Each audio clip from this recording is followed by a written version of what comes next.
Allora, eccoci tornati in diretta, ultima parte di questa puntata di TV7 Match che dedichiamo all'attualità di queste ore, possiamo dire, perché è la giornata di oggi un nuovo record di contagi, siamo quasi a 20.000 contagi, una situazione che preoccupa e che sta anche, come dire, accendendo non pochi dibattiti. Allora, con chi ne parliamo questa sera? Lo anticipavo prima della pubblicità, abbiamo il rappresentante dei medici di medicina generale, il dottor Cosimo Guerra. Buonasera, dottor Guerra, grazie per essere qua con noi. Buonasera ad Elisa Venturini, buonasera. Allora, in questo caso, oltre che consigliera regionale, neoconsigliera regionale di Forza Italia in Veneto, anche vicepresidente dell'ANCI, è stata per vari anni amministratore locale, sindaco di Casalserugo qua nel Padovano. E buonasera al dottor Giampiero Avruscio. Buonasera, dottore. Allora, lei è presidente dei primari ospedalieri dell'ospedale di Padova, l'Università di Padova. Grazie anche a lei di essere qua. E con voi cercheremo un pochino di fare il punto, di spiegare ai telespettatori quello che sta accadendo, quelli che sono i problemi che si incontrano, tra virgolette, sul campo, sul terreno, perché molte volte, come dire, si spiega com'è il virus, come funziona e quant'altro, però poi la vita di tutti i giorni è una cosa diversa, c'è un problema amministrativo, chiaramente nel gestire chiamiamolo l'ordine pubblico, e c'è un problema anche sanitario, medici di base, medici ospedalieri che sono i medici, abbiamo parlato di guerra, i medici in prima linea, Armando. Più esposti di tutti perché hanno una presa diretta con gli ammalati e diciamo che il virus, diciamo, le mascherine servono e sono estremamente importanti. Però tante volte il virus trova il sistema perché per quanto cautela si abbia, la percentuale di malati all'interno di un ospedale è estremamente elevata e quindi la possibilità che ci sia un contagio è più facile rispetto invece alla vita normale dove possiamo mantenere distanze e tutto il resto. Ma quello che sottolineo è il comportamento dei medici, ma anche il comportamento dei politici, perché in questo momento, mentre sembrava durante l'estate che la cosa fosse passeggera, tant'è che qualcuno diceva il virus non c'è più ed erano, diciamo, dei medici affermati, il virus è tornato, il virus è importante e, diciamo, speriamo in un vaccino. Ma ancora adesso non si sa, credo, l'effetto del vaccino, la durata anticorpale del vaccino e se riesce a individuare la mutazione del virus. Ecco, certo. Su questo tema qui affrontiamo la nostra trasmissione. La nostra trasmissione, certo. E io inizierei facendo intervenire il dottor Guerra, perché insomma lei ha un po' il polso della situazione della cittadinanza, diciamo. Voi siete sotto pressione in questo periodo, avete la campagna vaccinale anti-influenzale e in più avete questa situazione del Covid che preoccupa, quindi c'è anche come dire, il problema di cercare di capire qual è la reazione delle persone, magari prendono un raffreddore e sono convinti di essere subito malati. Beh sì, non nascondo che siamo abbastanza preoccupati come medici di famiglia, perché nel giro di poco tempo, appunto da marzo, poi c'è stato l'estate, sembrava che le cose, almeno a detta di qualcuno, potevano dirsi, se non risolte, quantomeno sicuramente ridotte. Adesso c'è una crescita esponenziale, noi siamo, come dire, siamo pressati da tante cose, i nostri ambulatori i nostri studi sono aperti, non abbiamo mai chiuso, magari c'è stato un periodo in cui abbiamo cercato di limitare gli accessi, ma adesso non è più possibile. E come gestite l'affluenza dei pazienti? Certamente con delle modalità molto diverse, quindi su appuntamento non è possibile andare e venire come una volta in ambulatorio, la sala d'aspetto può essere contingentata, 1 o 2 persone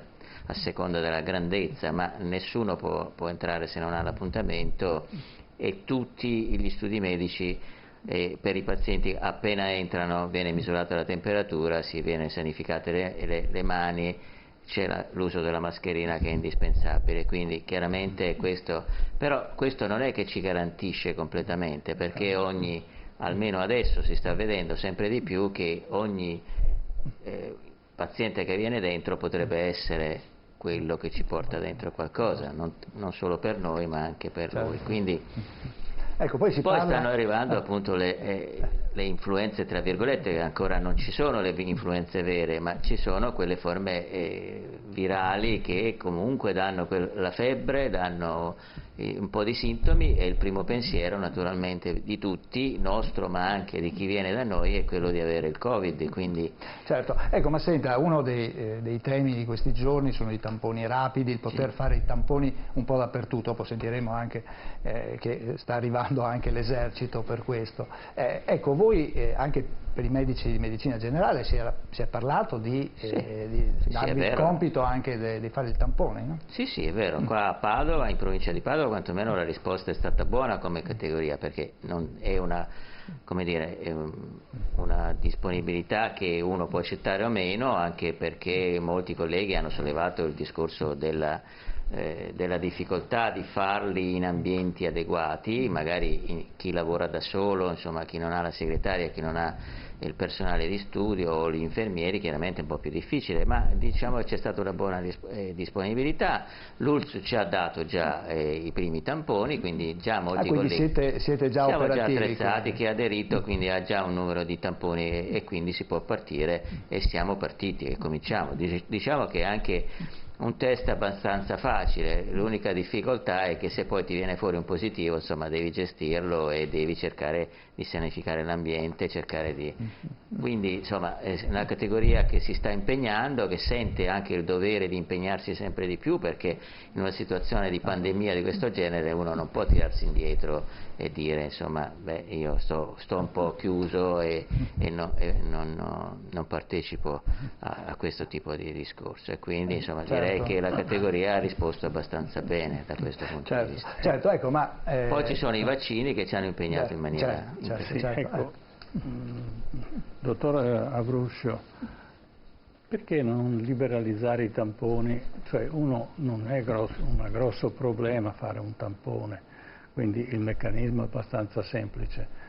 Io sono curioso di sapere se ho un contagio, se ho avuto un contatto, lo faccio, chiaramente non posso dichiararlo come un tampone ufficiale, ma quantomeno so, come quando misuro la febbre, conosco il mio stato di salute.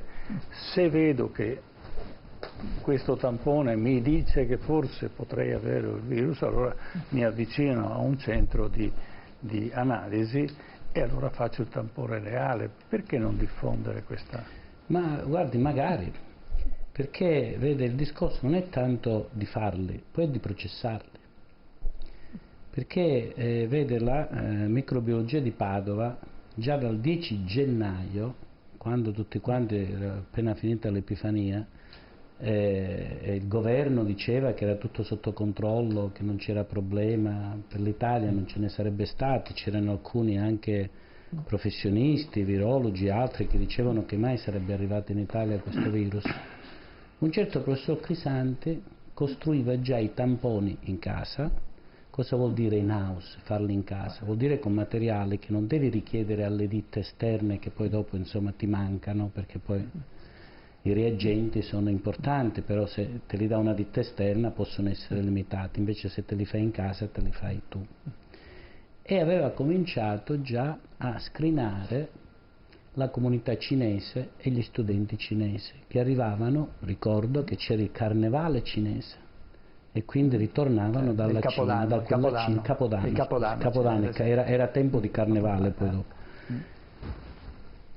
E quando tutto il mondo invece, Veneto compreso, noi a Padova invece facevamo già questi tamponi. E lei pensi che la microbiologia di Padova nel 2019 aveva processato 20.000 tamponi. Nei primi mesi dell'anno 2020 siamo arrivati adesso a 300.000 tamponi, con lo stesso personale, con dei turni asfissianti. E ci sono persone che non vedevano neanche la propria famiglia, perché tutto si è rivolto in ospedale, tutto è successo in ospedale. Adesso si sta ripetendo? Purtroppo ci sono stati dei messaggi, come diceva anche il dottor Guerra, dei messaggi confusi, non ne abbiamo approfittato. Perché c'è stato il lockdown? Perché era tutto fuori controllo, non si può fare tracciamento, c'era tutto impreparato. E allora c'è stato per forza il lockdown, quando è tutto fuori controllo devi per forza chiudere. E si poteva approfittare di questo periodo di chiusura per poter programmare il dopo chiusura. Invece anche qui ci sono stati messaggi che sono stati inappropriati, il virus si è indebolito, il virus è morto, sono state aperte le discoteche, si è andate al mare come se nulla fosse successo. Poi ci sono stati anche dei provvedimenti che, io chiedo scusa, ma io mi chiedo, cioè i banchi con le rotelle, prevedere e pretendere che le scuole private e pubbliche si dessero da fare per rispettare delle norme dei bambini alle medie e alle superiori e poi dopo permettere all'ingresso e all'uscita della scuola gli assembramenti, permettere i trasporti pubblici sovraffollati, cioè che senso ha? Tutto lo sforzo che abbiamo fatto, questo ci amareggia come medici, perché tutto quello che abbiamo fatto, guardate che ci sono state vite perse anche dei medici infermieri accanto ai loro pazienti, medici di base, ospedalieri, certo, infermieri. Certo. E vogliamo rispetto. Però in questo. È possibile l'autotampone, cioè uno può fare il tampone da sé? Guardi, allora il problema è l'affidabilità dei tamponi. No, ma uno precauzionalmente dice vabbè, ho fatto la prova. L'affidabilità non è che tutti i tamponi sono, come dire, validati. Bisogna essere scientifici in questo, non c'è l'autotampone. Ma perché non posso andarlo a comprare in farmacia che sia quello validato? Ma poi bisogna processarlo questo tampone, cioè il tampone non è soltanto farlo, è processarlo, non è che è automatico, faccio il tampone e mi viene fuori come il discorso quello rapido forse, ma però quello rapido qual è la necessità? Può essere utilizzato, prego. Ma io non capisco, qual è la necessità di questo autosomministrazione? Mi sembra che qua in Veneto abbiamo visto delle file lunghissime di auto che aspettano 10 ore per farsi un tampone. Allora se qua a Padova non è stato così, 2 ore. Noi parliamo del fenomeno, non stiamo parlando di Padova. È che dopo bisogna vedere cosa fa una persona che si fa un autotampone. Mi scusi. Il fatto che ci sia un altro che te lo controlla forse sì, no? Ecco, non c'è dubbio, ma il primo problema, siamo in emergenza. Allora, se uno vuole sapere, può farlo sapendo che comunque quel risultato è un po' discutibile, ma raggiunge una certezza. La madre che fa il tampone al figlio, non vedo che sia così difficile. Allora, se uno lo vuol fare, perché no? Va in farmacia e se lo compra, le farmacie non ce l'hanno. Ma ce l'abbiamo non noi. È difficile fare il tampone, quello rapido, è semplicissimo. L'ho visto, l'ho fatti, ne ho fatti, quindi lo conosco benissimo. Allora, però già qualche dubbio per altre cose viene, cioè io penso che l'auto poi io non vedo la necessità, nel senso che mi sembra quantomeno, a parte le situazioni in cui particolari, ma se questa cosa va avanti, i medici di famiglia sono diffusi sul territorio, quindi se i tamponi rapidi possono essere fatti, direi che insomma nel giro di 15 minuti la risposta ce l'abbiamo. Appunto. Quindi in una famiglia dove ci sono degli anziani, ci sono dei bambini, eccetera, non è che sono famiglie speciali, ci sono famiglie dove c'è un po' di tutto. Quindi la possibilità di fare rapidamente perché hai un dubbio, te lo cavi e può darsi anche che incappi nel C'è un altro discorso, che nel caso in cui è positivo questo tampone, non puoi accontentarti di questa positività, devi confermarlo con il tampone. No, è indispensabile che venga confermato, ma intanto ho un campanello d'allarme, è come la febbre, non sarò malato certamente di coronavirus, però se ho la febbre mi fermo un attimo e cerco di capire. Questo è il motivo per cui l'autotampone sarebbe necessario e alleggerirebbe probabilmente tanta gente che va là, che ha il dubbio di avere la malattia e magari non ce l'ha. Sì, ma vede, non è tanto il fatto di farla a tappeto a tutti quanti, perché non è mai stata questa la visione che c'è stata, ma di farlo nella popolazione a rischio. Nella popolazione a rischio ha un senso farlo a chi passa per strada non ha senso, perché anzi induce anche in una, come dire, genera una preoccupazione che è inutile. bisogna farla nella popolazione a rischio, è lì che va fatta. E nella popolazione a rischio poi devi controllare e tracciare chi ha incontrato Tizio, chi ha incontrato Caio, chi ha frequentato, in quale casa abita, con chi abita, quindi c'è tutto un sistema che non è facile, ripeto, fare. Poi dopo c'è il discorso altro, che questo è l'auto veloce, però poi dopo devi andare, per cui se tu le fai per strada a tutti quanti, poi dopo vengono a, come dire, a ingenerare anche una sovraffollamento che poi diventa difficile poi gestire. Elisa Venturini, lei lo farebbe l'autotampone oppure dice non vale niente? Una curiosità. No, premesso che ad esempio per andare in consiglio regionale ci fanno il tampone, premesso questo, sì. E quindi siamo sottoposti a dei controlli. Io lo farei l'autotampone, non lo diffonderei come prassi, per il semplice fatto che dico ci vorrebbe comunque un minimo di controllo da parte di soggetti terzi, nel senso che secondo me l'autotampone non dovrebbe essere confermato ufficialmente, cioè l'esito è soltanto un segnale perché poi chi ha avuto l'esito positivo si rechi presso una centrale dove verrà fatto il tampone ufficiale e sarà quello decisivo. Questo che dico. Allora la gente si potrebbe tutelare molto di più. Mi pare una cosa il talmente... risultato però è legato alla modalità in cui si fa il tampone, non è che tutti quanti sono in grado di fare il tampone, ci sono delle persone che abbiamo le televisioni che 10 ore al giorno parlano di cavolate sul coronavirus. Se fanno 10 ore al giorno spiegando come fare un tampone, le dico che diventiamo tutti scienziati, perché è una stupidaggine. Dopodiché, se non vogliamo, se la classe medica è contraria, allora avrà i suoi scopi. Ma io non credo che sia questo. Va bene per tutti. Allora le spiego, io ho 7 nipoti, e ho 4 figli, e 8 perché sono sposati. Abbiamo difficoltà ad incontrarci, adesso non ci incontreremo più. Ma se è possibile che mia figlia, che ha fatto biologia, si faccia il tampone ai suoi figli e che siamo tutti tranquilli quando ci incontriamo, non vedo per quale motivo non può andare in farmacia a chiedere come prendere un'aspirina. L'aspirina non guarisce il tumore, però se hai mal di testa lo faccio, o quantomeno è una medicina che può servire. E quindi non vedo con questa difficoltà, e guardi le reti televisive, parlo a livello italiano, migliaia di persone che sono in fila da ore per farsi un tampone. Allora lo faccio, vedo che non sono positivo, sono più tranquillo perché vanno spesso per ansia, per curiosità, perché credono di avere contattato delle persone che sono infette ma non hanno certezza, quindi è giusto che lo facciano, oppure devono incontrare delle altre persone, vogliono andare con certezza all'incontro. Perché non lo posso fare? Mi scusi. Dopodiché succede quello che succede, bene, allora vado in un centro e alleggerisco la pressione che hanno tutti i medici e tutto il resto. Guardi, perché in farmacia il farmacista non può fare il tampone? Secondo me non è che il farmacista non può farlo, il problema non ce l'ha il tampone. Allora il sindaco di Voi Euganeo mi ha espresso questa cosa, non viene da me. Dice: perché non mi danno il tampone? Io nella mia farmacia ho una stanzetta dove posso fare il tampone e la gente tranquillamente viene. Ma adesso prevederanno anche questo? Il tampone. Arriveranno a farlo? Sì, ma ho capito, ma...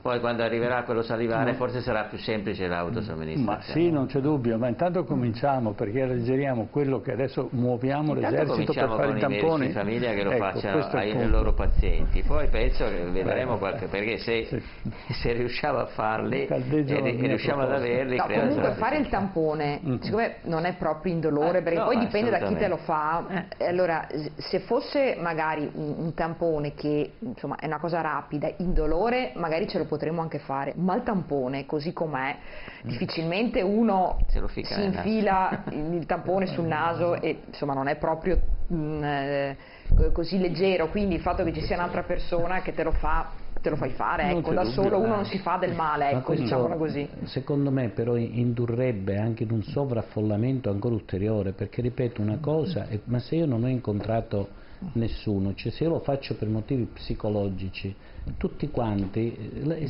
insomma quanta popolazione siamo da farsi tutti questi tamponi? Poi ci sono i falsi negativi, come faccio a scoprirli? I positivi e vado poi tutti quanti, andrebbero, successo, no? Se lei ha 7 nipoti, ce n'è uno positivo ed è un falso positivo, oppure sono falsi negativi, sarebbero 8 persone che vanno poi in ospedale. È quello che è successo con i bambini, con le scuole, no?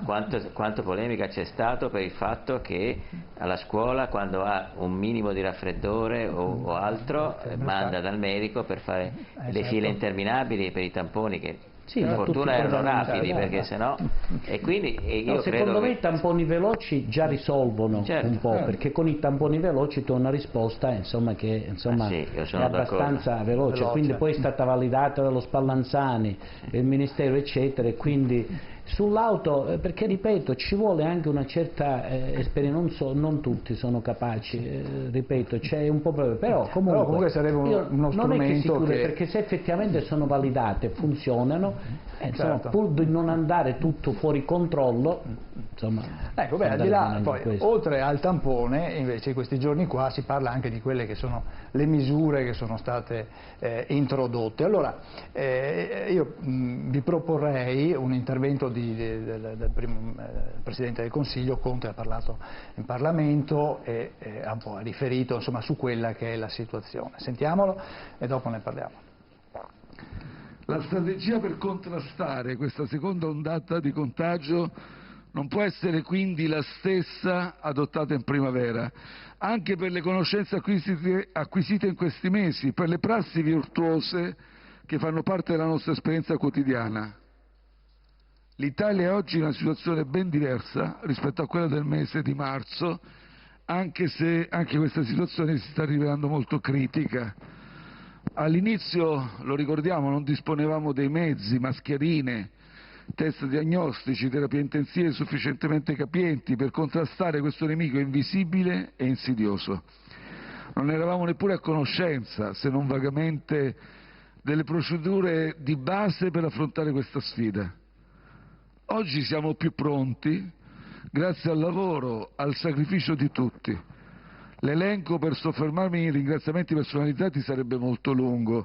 Permettetemi però di ringraziare ancora una volta tutti gli operatori sanitari che sono in prima fila in questa dura battaglia. Ecco, nuovamente il ringraziamento agli operatori sanitari. A Brusio però il Presidente Conte ha dato anche nell'ultimo decreto del Presidente del Consiglio, ha dato anche delle disposizioni, ha demandato per certi versi ai sindaci e agli amministratori locali il compito di decidere e anche in parte di gestire la possibilità di chiudere dei luoghi, perché oltre ai tamponi l'importante è il comportamento delle persone. Ecco, i sindaci non è che abbiano accolto di buon grado questa... Ma in realtà la levata di scudi che c'è stata da parte dei sindaci è dovuta al fatto che per 2 giorni nei tavoli nazionali dove l'ANCI, l'Associazione dei Comuni, si è riunita insieme ai vari esponenti del governo, al comitato tecnico scientifico, non si era mai detto che i comuni dovessero prendere delle decisioni o comunque in termini di chiusure. E sta di fatto che poi in conferenza stampa Conte nomina i sindaci dicendo sono loro che si devono muovere e devono adottare i provvedimenti, sapendo bene che poi ci deve essere il coinvolgimento dei prefetti, il comitato di ordine pubblico che deve intervenire a livello provinciale, perché poi per chiudere piazze anche di certe dimensioni o strade è chiaro che non basta, soprattutto sto pensando magari alle grandi città, la figura del sindaco, devi coinvolgere gli altri soggetti istituzionali che intervengono in questi casi. Quindi quello che contestano più che altro i sindaci è non l'assunzione di responsabilità, che ce la siamo sempre presa, ce la prendiamo, siamo chiamati perché siamo autorità di pubblica sicurezza, autorità di protezione civile, autorità sanitaria, quindi sa benissimo un sindaco cosa deve fare. è la gestione d'avanspettacolo che c'è da parte di questo governo, dove tu vieni a sapere nelle conferenze stampa che si tengono giusto di solito i fine settimana, magari a tarda ora, e ti trovi dei provvedimenti che poi non è che in conferenza stampa vengono enunciati e poi vengono subito applicati, no, magari poi hai delle modifiche, magari poi vengono pubblicati dopo giorni, poi nel frattempo il governo si mette d'accordo e cambia qualcosa. Ecco, quindi se ci fosse anche qua meno confusione, un po' più precisi, quello che si decide nelle commissioni, nelle conferenze, poi magari viene enunciato una volta per tutte, viene applicato. È proprio questa confusione di fondo che c'è anche da parte del governo nel gestire questa situazione che è complessa. Allora, se tutti i livelli istituzionali, e parlo dello Stato, e parlo delle regioni, parlo dei comuni, delle province, insomma, vengono coinvolti e si decide magari in maniera un po' così coordinata, un po' di più, forse riusciamo a dare anche esternamente un messaggio anche ai cittadini, non dico più tranquillizzante, però almeno sanno che si prendono le decisioni e si va avanti con quelle, senza star qui sempre a cambiare, a scaricare il barile, ma tocca questo, tocca quell'altro. Beh, ecco, poi ci sono anche quegli amministratori che ognuno, diciamo, ad esempio a livello regionale, ognuno si muove un po' come preferisce, in alcuni casi anche con misure più restrittive. Chi si è sempre, come dire, pronunciato in maniera anche piuttosto così altisonante su queste cose qua è il Presidente della Regione Campania, Crozza, De Luca. Crozza. No, Crozza è un altro. Allora, De Luca anche oggi è intervenuto, sentiamo cosa ha detto. Io credo che dobbiamo decidere oggi, non domani, non fra una settimana, perché davvero non abbiamo più davanti tempo da perdere. Vi anticipo che io comunicherò al governo non solo la mia richiesta di lockdown su tutta Italia, ma per quello che riguarda la Campania procederemo in direzione della chiusura di tutto. Avevamo immaginato, ripeto, con l'ordinanza che entra in vigore oggi una misura parziale, ma per i dati che abbiamo non basta più neanche questo. Dobbiamo decidere di chiudere tutto. Io dunque propongo un lockdown per l'Italia, deciderà il governo nella sua responsabilità, per la Campania faremo quello che riteniamo giusto per noi. Io credo che dobbiamo chiudere tutto tranne le attività industriali, le attività agricole, le attività dell'edilizia, l'agroalimentare, le forniture agroalimentari, le cose che abbiamo già conosciuto a marzo, a febbraio, ad aprile, chiudere tutto tranne le attività essenziali. Credo che dobbiamo bloccare la mobilità interregionale, credo che dobbiamo bloccare la mobilità fra comuni, cioè dobbiamo fare quello che abbiamo fatto a marzo, né più né meno. Perché dobbiamo intervenire oggi? Oggi siamo ancora in tempo. Oggi abbiamo una situazione pesante, ma non siamo alla tragedia. Però siamo a un passo dalla tragedia. Ecco, allora questo è il messaggio di De Luca, un messaggio sicuramente come sempre molto sentito. Allora, la sua proposta dice dobbiamo chiudere tutto oggi perché siamo in una situazione Però posso pericolosissima. aggiungere, allora, è intervenuto dicendo, fa la conferenza stampa ai cittadini e dice comunicherò al governo. Ecco, questo non è il modo di procedere.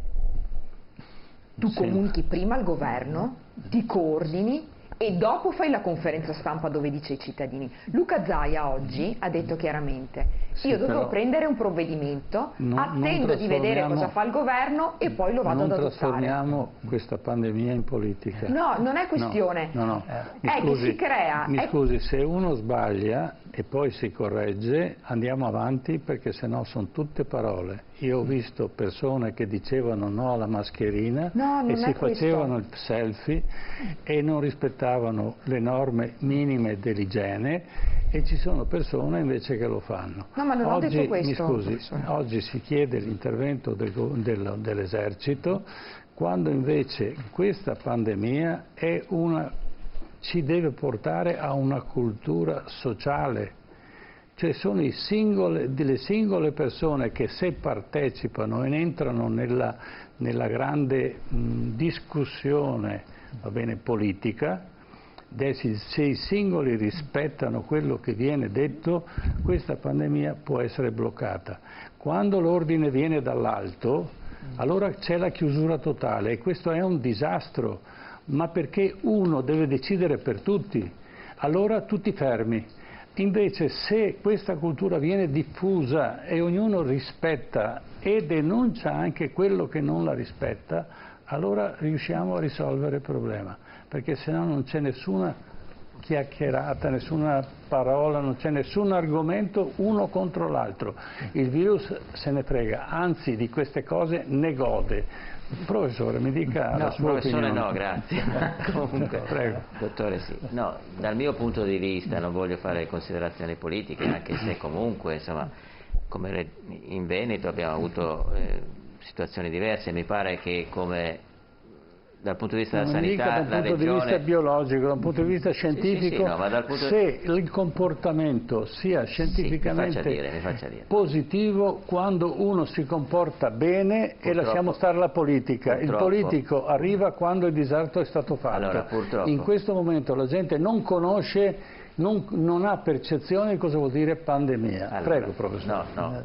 Dicevo che purtroppo quello che abbiamo vissuto fin adesso non va nel senso che dice lei, nel senso che abbiamo visto che cioè la responsabilità non c'è stata, che lo vediamo anche adesso. Insomma, io se devo dire quello che è successo, ma la gente rispetta? Posso dire? Sì, prego. Sì, nel senso di dire, l'esperienza dell'altro giorno è che mi telefona la figlia di una anziana di 86 anni e perché ha la febbre, e qual era il problema? Sono andati a fare una festa di compleanno in 20 persone. Perfetto. Ma allora, scusi un attimo, dico, ma cioè, in una situazione di questo genere si può andare avanti ancora così? No, ci vogliono altre situazioni. Allora, dobbiamo prima di arrivare al lockdown completo, giustamente. Prima di arrivare al lockdown completo bisogna responsabilizzare queste situazioni. E noi vediamo invece che non è proprio sempre così, assolutamente. Poi è chiaro che adesso forse sta arrivando la paura e quindi la situazione si modifica. Però insomma, assolutamente, io non vorrei pensare di arrivare alla situazione della Campania, spero che almeno in Veneto non arriviamo al coprifuoco, ma qualche cosa bisognerà farlo. Nel senso che qualche limitazione ci dovrà essere, le scuole, non le scuole, i trasporti, non trasporti, perché abbiamo visto che anche in Veneto la situazione sta crescendo e lo vediamo tutti i giorni. Sì, ma non si può triplicare i mezzi di trasporto dei ragazzi a scuola, perché è una cosa impossibile, giusto? Anche là andrebbe fatta una riflessione. Chi è che fornisce 2.000, fino all'altro giorno avevo 5.000 fino all'altro giorno avevo la delega ai trasporti in provincia di Padova. Sì. E mi è capitato, anche qui lo dico per amor di verità, ero al tavolo in prefettura insieme all'ufficio scolastico provinciale, comune di Padova, provincia di Padova, Bus Italia, e si parlava appunto di piano per incrementare le linee di trasporto. Io ho posto il problema dicendo già prima i mezzi erano affollati, adesso che c'è una capienza all'80% dei mezzi, per cortesia, visto che il governo ha dato l'apertura di utilizzare i mezzi del turismo, quindi mezzi privati, incominciamo a valutare come ha fatto la provincia di Treviso, che quindi l'ha fatto, e vista lo stanziamento di risorse del governo, valutiamo di incrementare le corse, facciamo un piano. Mi è stato risposto che siccome c'erano metà degli abbonamenti fatti rispetto agli anni precedenti, siccome c'è anche la didattica a distanza non era necessario. Certo. Risultato che adesso ci troviamo in alcuni casi gli affollamenti. Allora tante volte, vedete, i vari attori che intervengono, se fossero un po' più solleciti, forse non arriveremmo a delle situazioni di urgenza dove bisogna correre sempre ai ripari. Ed è il discorso che io continuo a fare. Il De Luca che interviene fa la conferenza stampa e dopo dice chiamo il governo per dire che cosa sto facendo e mi coordino. Io sono un po' più cattivo, perché allora, De Luca non si è mosso prima e ha chiesto che la gente stesse a casa e ha imposto delle multe salatissime in maniera tale che queste cose non avvenissero. Ma certo, dopo, ma certo. A questo punto chiudere le porte quando i buoi sono scappati non serve a niente, è soltanto una sceneggiata politica. Esattamente, quindi io dico un po' più di coordinamento, applichiamo le norme che già ci sono. Basterebbe questo, basterebbe un po' di buon senso. Guardi che i carabinieri hanno gli autobus, l'esercito ha gli autobus e muoviamo anche quelli che sono fermi, non è che servono. Guardi, ecco. verissimo, verissimo. Allora, ci fermiamo un attimo, che abbiamo la pubblicità, facciamo un attimo una pausa, dopo ritorniamo, sentiremo ancora Conte che dà alcune raccomandazioni e anche cercheremo di capire qual è la situazione nell'ospedale qua di Padova e negli ospedali del Veneto, perché il rischio di tutto questo, e forse la gente non lo capisce, è che proprio il sistema sanitario poi venga, tra virgolette, travolto dall'ondata di ricoveri sì, di persone. Ma ripeto, non è che venga casualmente dal cielo travolto, è la gente che non si comporta bene, se no questa situazione non sarebbe a questo livello qua. Quindi che smettano a dire che le mascherine non servono a niente, viva la libertà, la democrazia, queste sono cavolate e bisogna dirlo, ma dirlo in televisione, non fare come vedo in altre emittenti che sono decisamente più a livello nazionale, continuano a discutere che di questo ha detto questo, questo ha detto quell'altro. La cosa bisogna fare e basta, bisogna fare quello che viene detto dai medici, dagli scienziati che hanno esperienza, e così evitiamo la grande crisi, quella economica, che quella là ce la porteremo dietro per i prossimi 20 anni. Certo, a tra poco, dopo la pubblicità.